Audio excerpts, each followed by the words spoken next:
Say you may have a new tile backsplash or an old one and you have the question, do I need to seal it? Well, we'll talk about that right after I roll title. Now we got that done, the question is, do we need to do this? Well, I can't answer that question because I don't know your particular situation.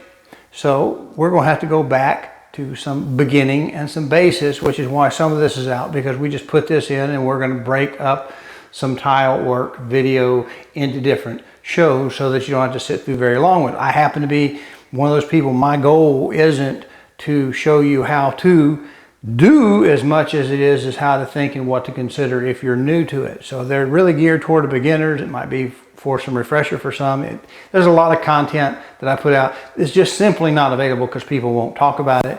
They may think it's, I don't know, secret or something. It's really not a secret. You can do this stuff if you're a homeowner. You can do this stuff yourself. Anything just about that I do. Some of it's more advanced, but most of it you can do if you just know some of the answers. And a lot of times it's you don't have the questions because you don't know what to ask because you've never done it. You've never experienced it. So today the question is, do we need to seal this? Well, the first part is, we're going to bring in a term, or we're going to talk about the hydroscopy of the material, the tile, the grout, the whatever we may have, and that is a measurement of how much water they absorb, because if they'll absorb water, they may absorb juices and other things, and if they absorb water, they may actually go damage the backside of it. This Mapei type 1 adhesive that we use to glue these on the wall, this is not for a wet environment, and obviously you don't want stuff seeping back in there, getting in, and maybe gets in one tile and goes back and affects your wallboard. Now all this behind this is all perfoboard, it's all waterboard, so it's not going to mildew, but it still gets wet. If it gets wet and the paper comes off, the tile's coming off. The glue can lose its adhesiveness. You don't want that. So the question is, what is this all about? Well, let's first, here's a sealer. They're commonly available, a couple of bucks for a little jug that will do quite a bit. I think that's a quart, something like that. Now we have our tile. As you can see, our tile is porous. Okay, it's a particular type. We'll investigate that in a little bit, but let's look at the grout, because we have the question come up. Do professional tile sets on a residential install, do they seal? And the answer is no. It would be a rarity for you to have a tile set seal the grout, because they have to come back days later after it's set to do so. The same reason when I had a crew come in and put these countertops in is these are granite. They need sealing. Did they seal it? No, they didn't seal it. Now they could have after they got done, but it does have a joint in here. We probably want everything to fully cure anyway. And they don't want to do it because it's time and money. Why spend that time and money if you can do it yourself, right? So it just typically doesn't get done. But does it need to get done? Well, we know about granite. If we don't seal granite because it's a natural material, it does need to be sealed. That's why we like the acrylics, the solid surface, although some of those things will stain. The quartz, which are a man-made product, using, believe it or not, ground up rock. They're a little bit better about staining, but just about anything can stain at some point in time, and a sealer can help that. So first question is, does the grout need sealing? And now if we look at our mud here, we look at our grout, I'll put a picture up. It says right on the container, no sealing required. And we also want to look at read the box, read the bag or the box or whatever, and decide whether or not it's appropriate for the type of tile you're using. Just like we would look at the adhesive to make sure that it is the appropriate stuff for your task. Do that. Spend a little bit of time reading. No one has to know that this is your first time you're going to do something, but we have to check it out. Now, this adhesive is not rated for a wet environment, which is a fairly important thing to know. Now, behind this wall you can't see because it's already finished. It's perfoboard, or it's waterboard. We put them in kitchens and showers and that type of areas, bathrooms, places where they're going to get wet, because they don't want to take mildew, and they should have a little bit more resistance, but they will get wet and they do come apart just like anything else. Go to a flooded house, the kitchens fall apart and the bathrooms fall apart just like any other part of the house. So we don't want water getting through our grout lines back to attack our paper or our bond between our adhesive and our tiles, and we don't want stuff falling off. If you like this content, please go to calldelltosell.com, find the tab that says on YouTube, click it, and it'll open up a page of QR codes. There you can use a smartphone to scan and get to the YouTube page, or you can just mouse over and click it on a PC. There you'll be able to subscribe to this little button over here and click the notification bell so that YouTube will notify you. Thank you. So it's a particular vulnerable spot right behind the faucets where we tend to get splashing and things like that. Do we need a seal? Well, we talked a little bit about the grout. Next thing we're going to do is talk about the tile. Have you ever heard the term vitreous china?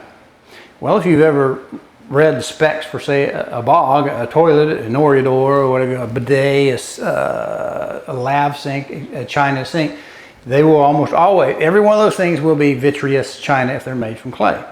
And what vitreous means is it means it's not very hygroscopic. It doesn't absorb water, which would be a bad thing if you had those type of devices, right? Because they're wet all the time. Well, the question is, what about the tile that you select? What tiles you use, what are they rated for? Now, I used this inexpensive Subway tile. We'll talk about tile more later when we get into another video, but the tile itself is not vitreous china. It's not a vitreous tile. And if you look on the websites, most places won't actually use that term. You'll have to dig to find it. What they'll tell you is, yes, you can use it in kitchens and bathrooms, blah, blah, blah. They may or may not tell you it's not suitable for a floor. Well, there's some various things that go into it. Some of that is the thickness of the tile, whether that's good for floors.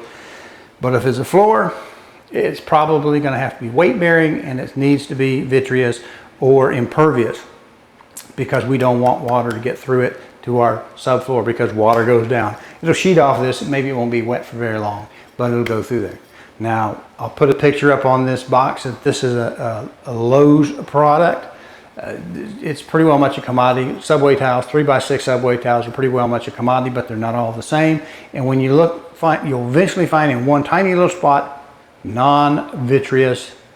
It's a non-vitreous product, which means it does absorb water at a rate of greater than 7% of water, which means, yeah, stuff can get back through this if it's a wet, steamy, damp environment.